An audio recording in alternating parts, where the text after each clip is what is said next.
Welcome to Simplify Your Retirement with certified financial planner Stephen Stricklin from Wise Wealth LLC. In this podcast, we help individuals and couples plan for a peaceful and enjoyable retirement. Join us on this journey where we explore the importance of simplifying the retirement planning process, as Stephen, with his years of experience and expertise in retirement income planning, along with guest experts, will help you achieve first wisdom, then wealth. And don't forget to check out the Simplify Your Retirement online course and other great resources at simplifyyourretirement.com. Now, on to the show. Hello and welcome to Simplify Your Retirement with Stephen Stricklin from Wise Wealth. Good morning, Stephen. How are you? Morning, Eric. Doing great. How are you? I am fantastic as usual. I'm excited about today's podcast. I'll be honest. Audience, Stephen sends me some notes ahead of time and all that, and he's really done a great job of mapping out the first 12 podcasts. So this is actually number 12. The first 12 podcasts that he has produced. And this really goes hand in hand with an online course that we've talked about on many podcasts. This podcast specifically is choosing a financial advisor. And it's interesting to me when I first saw this, I was like, man, that could have been the first podcast, right? It could have been, this is why you choose them. But with all the information that Stephen has done over the last 12 podcasts, this is the beautiful way to wrap it up, because this really plays into the online course that he's got. All the information that you've heard so far from the first 11 podcasts before today's, it really should show you how to choose a financial advisor or why it's so important, because all that information, you have to have somebody who's highly educated, knows and understands all the ins and outs of the financial industry, is going to take a personal look at your situation and know what you want because of the discussions that you have, and then be able to help you form the future that you're really looking forward to. And so that's why it's so important. I love the fact that you put this one at number 12, Stephen. Thanks, Eric. I appreciate it. And I think you recapped it very well, and you explained why we put it at the end and not at the beginning. If you put it at the beginning, everyone, they may not understand the need to actually have an advisor or have a planner, but now hopefully everybody understands how important it is. Yeah, I think so. So choosing a financial advisor, obviously very important. Where do we start today with that? Yeah, I think it's very important that we look at the different types of financial advisors that are out there. And in the course, you mentioned the online course that we have that people can take. It's over 10 hours of video instruction at simplifyyourretirement.com. And we end our course. Sometimes we teach it through the online version. Sometimes we do it as a 2-day, 5-hour course, a live course. But no matter when we teach it, where we teach it, we always end by talking about choosing a financial advisor. But we also want everyone to understand the difference between the types of advisors that are out there. Just like a lot of other things that we've talked about in these podcasts, some things are confusing to people and they don't need to be. We've talked about different products and different types of portfolios and things like this that tend to get complicated. And so if you look at the name of our podcast here, Simplify Your Retirement, we're trying to take all these things and make it very simple. One of the things that I think is very complicated to most people that are consumers that are not in our industry is, what are all these different types of financial advisors out there, and does it matter? And the purpose of this podcast is to say, yes, it does matter. Not every quote unquote financial advisor is created equal. And it doesn't mean that one is better than another. It just means that everyone needs to know the difference, so you know what type of advice you're getting and how they get paid and that sort of stuff. So I always like to talk about this just because I like to give just a general overview of all the types that are out there, maybe the designations, the types of licenses, so people know what to look for, and I think people find it very empowering. And Stephen, I love the fact that you're a very humble guy, but you may not want to say that it doesn't mean that one's necessarily better than another one. I will say it is. That is absolutely, in my experience, working with as many advisors as I have, the designations, the licenses, the types of advisors that are out there, there is a huge difference on how well they're going to work for a client. So I know that you want to be kind, but I'm not going to be as nice as you are, because there's a huge difference. Yeah. Yeah, I really appreciate that. Thank you. One thing I want to make sure that I get across in the beginning here too is that, when I talk about choosing a financial advisor, choosing a financial planner, first of all, I want to say that this is as in direct opposition to, using a online robot, okay? These robo-advisors that are out there, some people think, well, I can just go online and I can just, fill out the questionnaire, I can do different things like this, and there's robos out there, and what I know about computers and robots is that they have a brain, but they do not have a heart, okay? And the nice thing, you want to talk to a financial planner that has both. Someone who has a brain and a heart. They've got eyes, they've got ears, they can hear what you're saying, they've got a mouth, they can ask you the right questions, and they can just lead you through the entire process. And that's what's very important. And a financial planner that can get the most from you to get the most for you. And there is no robot that can do that. There is no online virtual type of, just the generic computer version that can help people through this, even though a lot of the big firms out there advertise it. Yeah. And that's really why I'm saying that. There's this whole push that you can just do all this stuff on your own. So it's just like going to WebMD. You can go to WebMD and get a lot of information, but you still can't go to WebMD and do surgery on yourself. Okay, so you can go out there and there's a lot of great financial information, but still, when it comes time to, especially in the preservation and distribution phase, when you're getting ready to retire, I think it's important to talk to a specialist, someone that you can talk to and see and trust. So when it comes to different sorts of financial advisors out there, the first thing is there's a difference in licenses. So let me just talk about licenses just for a minute. There are some financial advisors that are insurance-only agents, and there are some advisors that are investment-only advisors. I like to tell people a story. When I first got started in the business, my first job in the financial services field was with an insurance company. It was an insurance company that was dealing directly with teachers. And my business card when I worked for this insurance company used to say financial representative. Okay, when I hand this card to people, I was helping people plan for retirement, but in reality, I only had an insurance license. I did not have a securities license. I could not offer to anybody investments. I could only offer them insurance products. But my business card said financial representative. Okay, and so this is where the confusion comes in. Yeah. Most people may have assumed, okay, this guy's a financial representative. He can really help me with everything. Well, no. I was a financial representative of this insurance company, and it didn't matter what you said.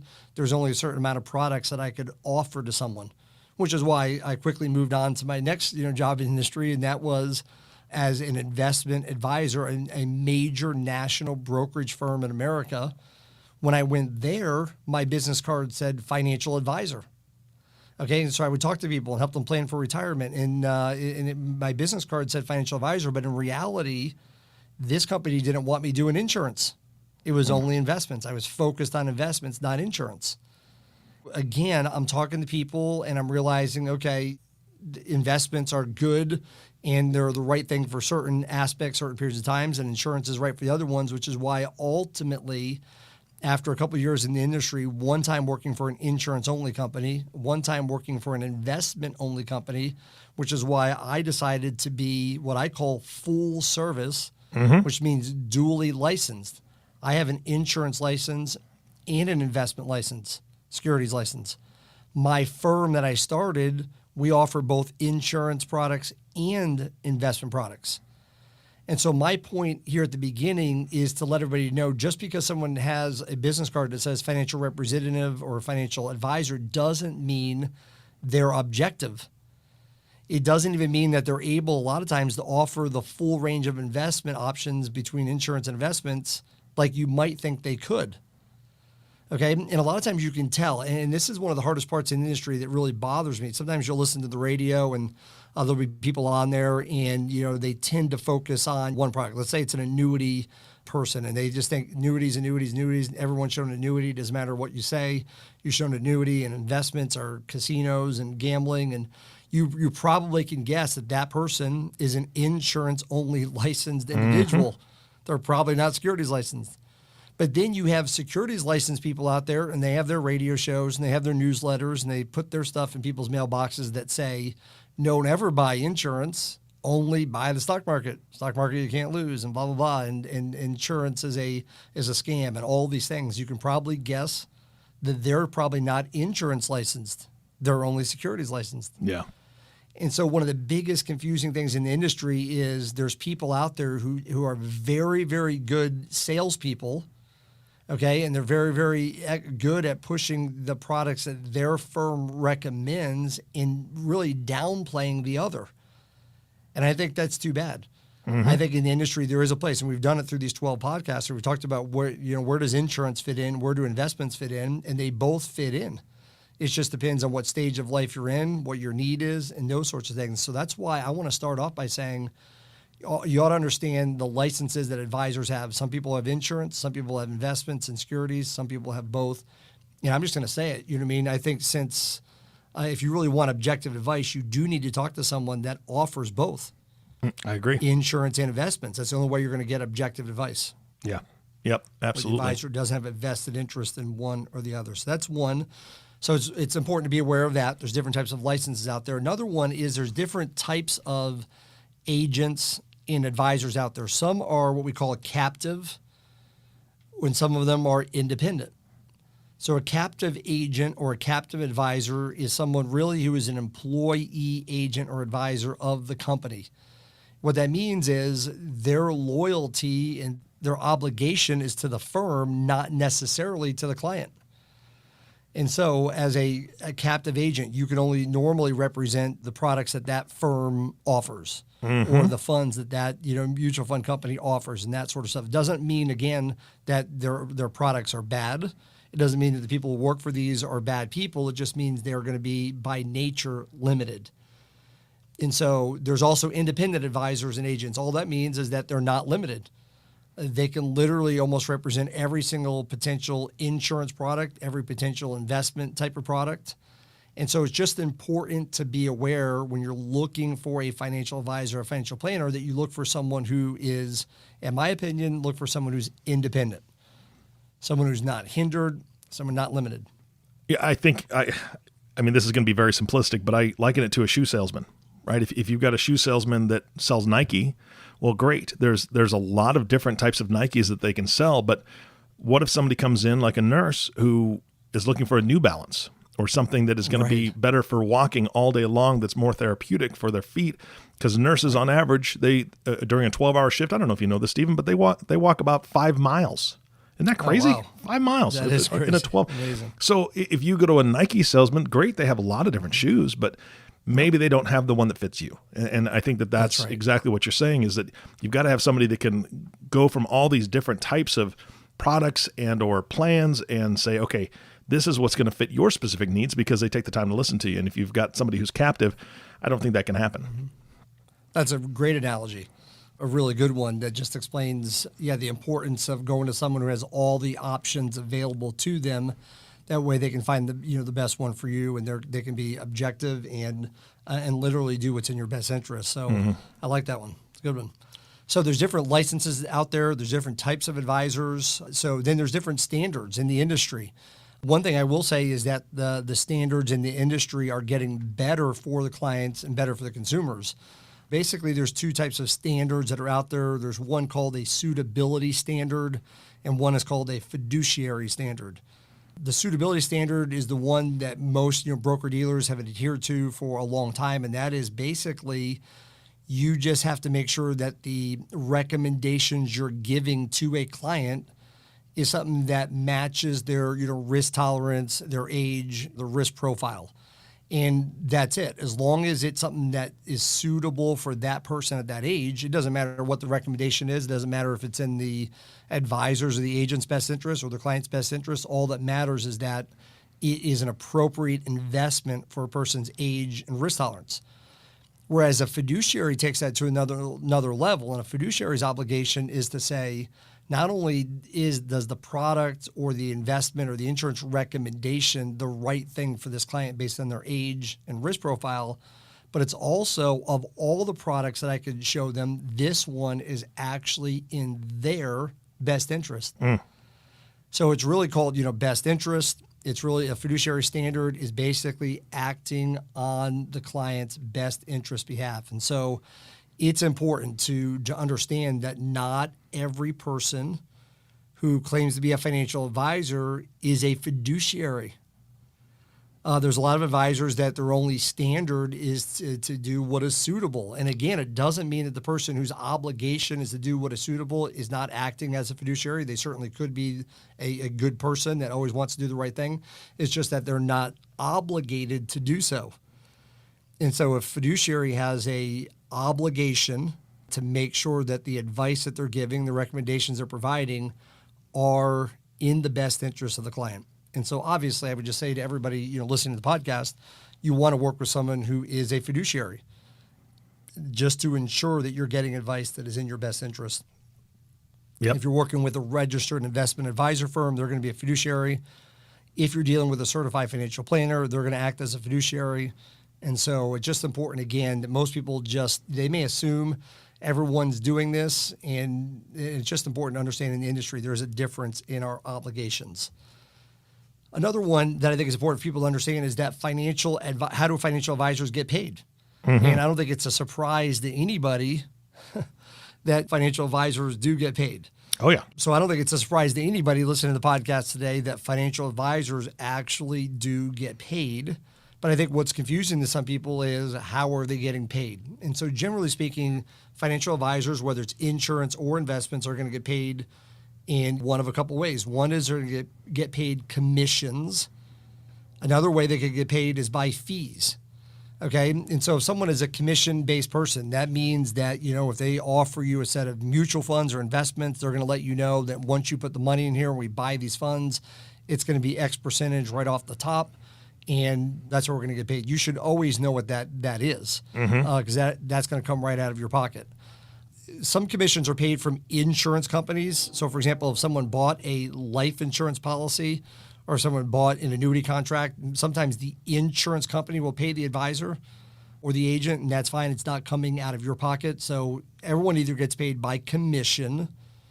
If the commission is coming from your pocket or from your investment account, you definitely ought to know what that number is before it happens. Other way you get paid is by fees. Some advisors and most financial advisors are going this direction, and that is they're just going to charge a flat fee for the assets that they manage. Generally speaking, it might be around 1% of the assets that they manage. And so that person who's charging a fee is not going to charge a commission. You do one or the other. And the fee-based advisor, someone who's charging a fee for the assets they manage, are charging a fee, and their job or their role for taking that fee is not only to build you a portfolio that's in your best interest, to build you a portfolio that is taking on the least amount of risk for the rate of return you're trying to get. That's what they should be doing. That fee should also involve ongoing education and advice. It's not just the portfolio management. It's the ongoing advice and education, and actually investor behavior coaching. It's making sure that people stay invested. And I know we had a podcast about this a few podcasts ago, and that is a lot of times people's worst enemy when it comes to investing is not the stock market, it's not volatility, it's ourselves. Mm-hmm. And one of the biggest jobs that a good financial advisor has is encouraging clients and coaching clients to stay disciplined even when it feels like you shouldn't. And I'm making a long point to say to people that if you have an advisor that does that for you, that 1% fee is worth more than what it costs the average investor to not have it. Some people look at, financial advice and say, well, I could save the 1% fee. I always tell everybody, there's a big difference between a fee and a cost. For the average investor, it's costing them a lot more than 1% a year to not pay the fee. You'd be better off paying the 1% fee, getting a great portfolio, getting the coaching, getting the advice. As long as you're getting those things, and you should be getting those things, then it's actually less expensive, less costly than what it costs the average person who tends to do things on their own, buy and sell and get in and out. Okay, so then there's some advisors that do both. They might accept a commission from an insurance company, but only charge fees for what they're managing for you. And so that would be a fee-based advisor. So you're either commission only, you're either fee only, or you're fee-based. Fee-based advisor means they don't ever charge you commissions, but they could earn a commission, let's say from a life insurance policy, but they only charge fees for the assets that they're actually managing. Okay. My recommendation, Eric, in general, is that you use an advisor that charges a fee. And the reason I believe that is because typically, if you pay someone a commission up front for mutual funds or for investments, it's normally a larger fee up front. But the issue is not just that. It's the fact that anytime a change needs to be made, another commission is earned. And so it puts you in a bad position. It puts the advisor in a bad position to try to make different recommendations because they know they're going to get paid, but it also means every time something needs to change, you're going to have to pay. Whereas a fee-based advisor should be able to make changes in that portfolio anytime for your best interest, and it's not going to cost you anything to make those changes. And I like the fee-based approach, the fee-only approach, simply because the advisor then has a vested interest in the client's portfolio. So if you think about this just for a minute, if someone came in and they said, I've got $100,000, I want you to invest this for me, and let's just say the commission is 5% up front, we earn $5,000, the rest of the money goes in, $95,000 gets invested. Now all of a sudden, the performance of that $95,000, the performance of the investment has no impact on the advisor.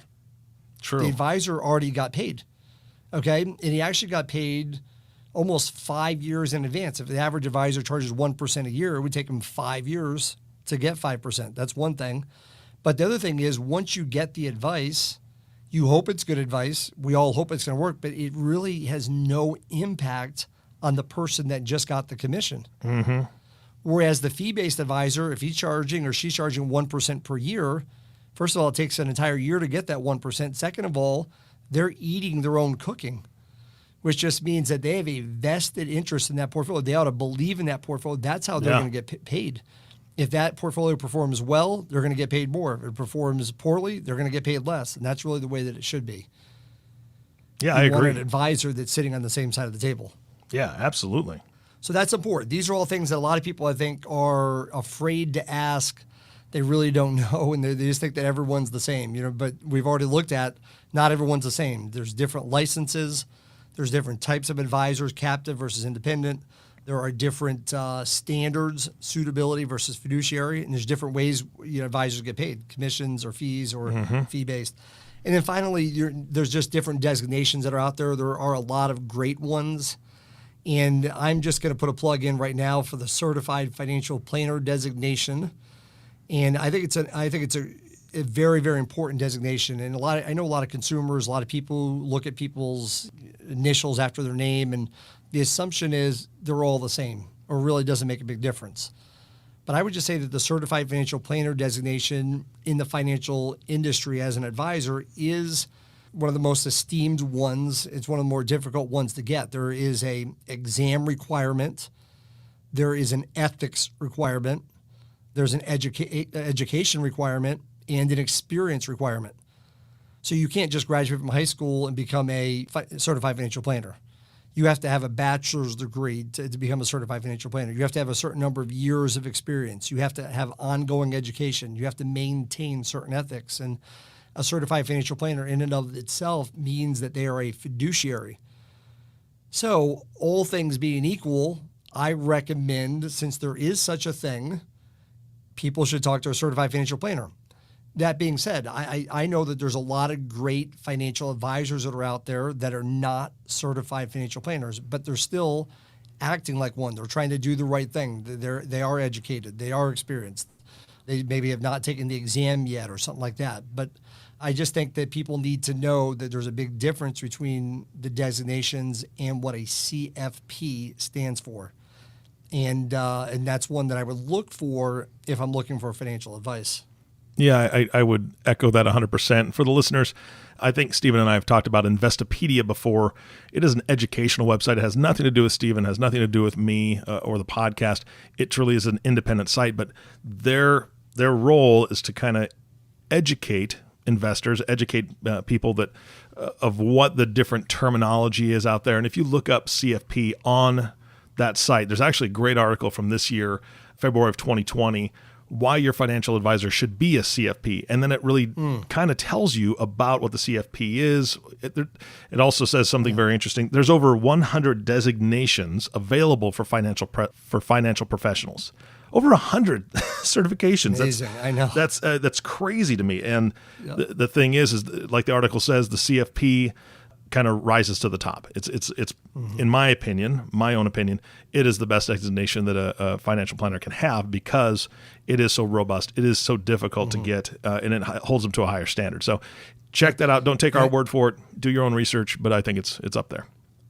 Yeah, very good point. And that's why it's so confusing when you look at all these things. And that's really, why we're talking about this today, just so to cut through the confusion of all these things, including the 100 different designations that are out there.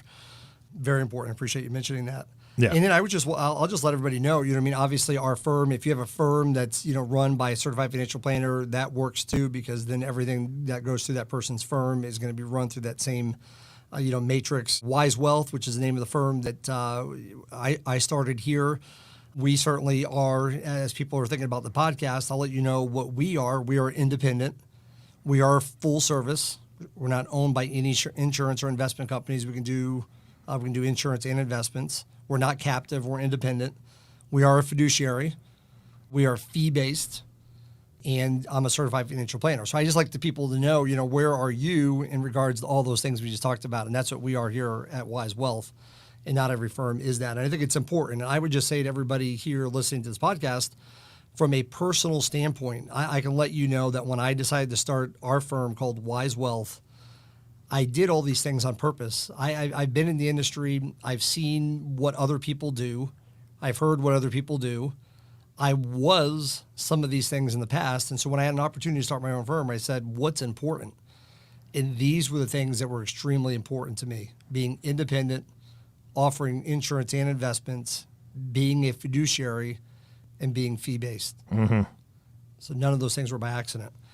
Lastly, before we end this podcast, I just want to make sure I also remind people that you ought to, once you go through, and this is number 12 out of 12 that I would consider part of a series of laying the groundwork for a retirement income plan, simplifying your retirement. If this is someone's first podcast listening to us, I would say you should go back and listen through 1 through 11, because once we're at this point, you're at the point where you know how to put together a plan. You want this sort of plan. You need to make sure you find an advisor, and then just don't procrastinate. A lot of people sit around and they hear different things in the radio, TV, magazines, whatever. They listen to a podcast like this, and then they don't take the next step. Some people are afraid because of fees. And we talked about that a little bit today. Some people think they can do it alone. And there's a lot of financial planning and decisions you can do alone, but you cannot find products, the portfolios, on your own. Some people think, listen to the podcast today, they might say, well, I already have an advisor. And, I would just say to you to remember what we talked about, and that is not every advisor is the same. And especially if we look back on what we talked about, the three bucket approach. Sometimes people will come to us and say, well, I already have an advisor, but I've never heard this before. Mm-hmm. No one's ever talked about planning like this. And I say, well, you can't teach your advisor how to do planning like this. So you need to find an advisor who does it like this. Some people don't know who they can trust. And that's obviously the number one factor. Find an advisor that you can trust, and then trust them. Some people are afraid of change. Mm-hmm. So it's just easier just to stay where you're at. But if you have the right planner who can ask the right questions and guide you every step of the way to lead you to peace of mind, that's ultimately what the advisor should do, the planner should do. So you don't have to be afraid of change. And the last one I look at is paralysis by analysis. Some people will take our course sometimes and they'll say, oh, this is great. This is awesome information. And we know that there's a big difference between knowledge and wisdom. Knowledge, makes you smarter, and that has value in and of itself. But wisdom is when you make practical use of that knowledge, when you put it to use, when you make decisions. And so you don't have to say, well, now I got to go out there and I got to figure all this stuff out on my own. I'm going to go to different websites. You can do that, but really the time you should be analyzing anything is when it comes time to actually make a decision, when you have recommendations given to you and it's time for decisions to be made. So I just want to encourage everybody on this call listening to the podcast today to find a planner, find the types of advisor that you want, and then follow through. One of the things I've learned in life as a business owner in a lot of areas of my life, and that is success comes from activity, not from analysis. Mm-hmm. You have to do something. And so that's really the purpose of this podcast today, to say follow through. Obviously, we're here, wisewealth.com. Our team of financial advisors can help anybody listen to the podcast, and certainly there may be some in other areas as well. Yeah, absolutely. Fantastic way to end this podcast, Stephen. Thank you so much. And again, just reminding people that that course, the online course, is available at your website. Can you give the website one more time? Yes, for the online course, everyone needs to go to simplifyyourretirement.com. That's simplifyyourretirement.com. And it'll have a lesson. The final lesson of that course is actually what we talked about today. So it's over 10 hours of video instruction, and they can take it all online. Fantastic. Stephen, thank you again for your time today. It was great to be with you, Eric. All right. And always, the last thank you goes to you, the listening audience. Thank you for tuning in and listening to the Simplify Your Retirement podcast with Stephen Stricklin. If you have not subscribed to the podcast yet, please click the subscribe now button below. This way, when Stephen comes out with a new podcast, it'll show up directly on your listening device. This makes it much easier to share these podcasts with your friends and family. Again, thank you so much for listening today. For everyone at Wise Wealth, this is Eric Johnson reminding you to live your best day every day. And we'll see you next time. Thank you for listening to the Simplify Your Retirement podcast. Click the subscribe button below to be notified when new episodes become available. The information covered and posted represents the views and opinions of the guest and does not necessarily represent the views or opinions of Wise Wealth LLC or Simplify Your Retirement. The content has been made available for informational and educational purposes only. The content is not intended to be a substitute for professional investing advice. Always seek the advice of a financial advisor or other qualified financial professionals with any questions you may have regarding your investment planning.